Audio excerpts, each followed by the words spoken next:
తెలంగాణ రాష్ట్రంలో world economic forum నుంచి దాదాపుగా తెలంగాణ రాష్ట్రంలో పెట్టుబడులు పెట్టడానికి మన రాష్ట్ర ప్రభుత్వం ఆకర్షించింది. తెలంగాణ రాష్ట్ర ప్రభుత్వం మీద విశ్వాసం నమ్మకంతో ఇక్కడ పెట్టుబడులు పెట్టడం ద్వారా వాళ్ళ వ్యాపార విస్తరణనే కాకుండా తెలంగాణలో ఉన్న నిరుద్యోగ యువకులకు ఉద్యోగ ఉపాధి అవకాశాలు కల్పించడానికి ముందుకొచ్చినందుకు ఆయా సంస్థల యజమానులకు తెలంగాణ రాష్ట్ర ప్రభుత్వం తరఫున మనస్ఫూర్తిగా అభినందనలు తెలియజేస్తుంది.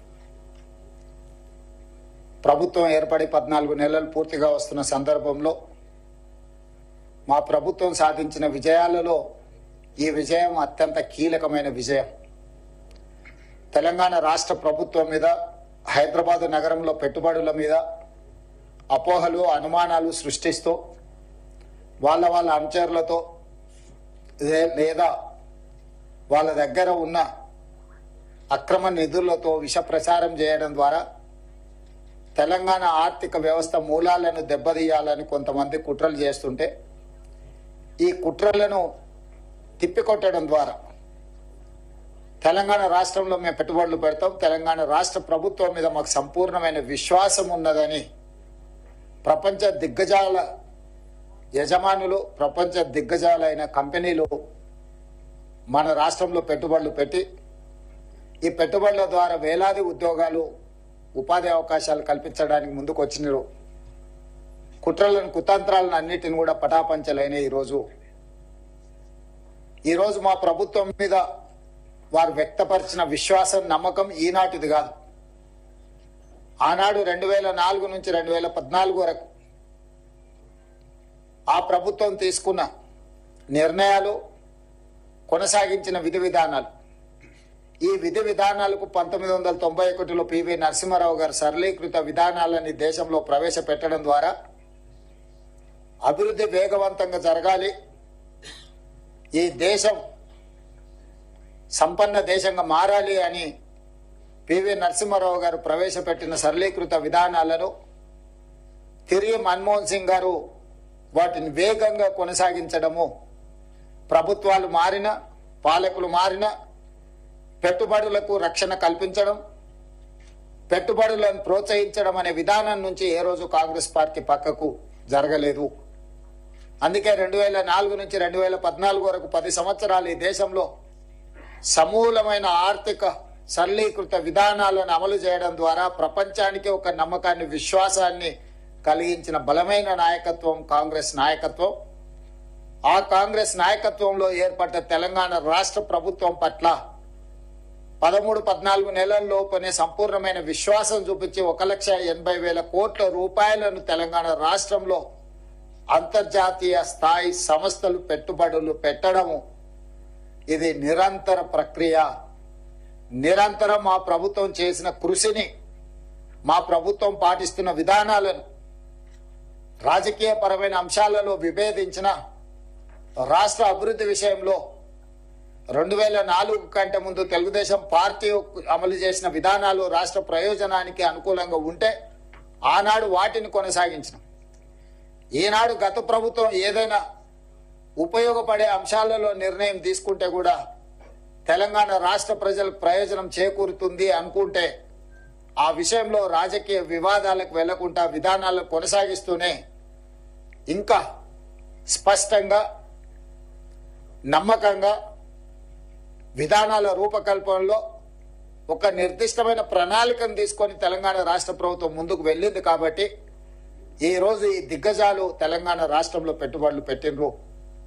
ఆ పెట్టుబడులను వేగంగా పన్నులను అమలు చేయడమే కాకుండా అనుమతులు ఇవ్వడంతో పాటు అవసరమైన భూ కేటాయింపులు గాని, పరిపాలన అనుమతులు గాని అన్ని రకాలుగా ఆ సంస్థలను ప్రోత్సహించి ఆ సంస్థల పెట్టుబడుల ద్వారా రాబోయే ఉద్యోగ ఉపాధి అవకాశాలు తెలంగాణ సమాజానికి అందివ్వాలన్న ఆలోచన మా ప్రభుత్వానిది. ఈ అంశాలను మేము దావోస్ లో ఒప్పందాలలో బిజీగా ఉన్న మీడియా మిత్రులు తెలంగాణ ప్రజలకు ఎప్పటికప్పుడు చేరవేస్తూ ఎవరైనా అనుమానాలు సృష్టించాలన్నా, అపోహలతో కూడుకున్న ప్రచారాలు కల్పించినా మీడియా మిత్రులు వాటన్నిటిని కూడా పటాపంచలు చేస్తూ ఈ ప్రభుత్వం, ఈ రాష్ట్రం, ఈ హైదరాబాద్ నగర అభివృద్ధి మన అందరిది అని చెప్పి సహకరించిన మీడియా మిత్రులందరికీ కూడా మనస్ఫూర్తిగా ధన్యవాదాలు తెలియజేస్తున్నా. ఇదే విధంగా మీ సహకారం ఉండాలి. మనందరం కలిస్తేనే తెలంగాణ, మనందరం కష్టపడితేనే తెలంగాణ అభివృద్ధి.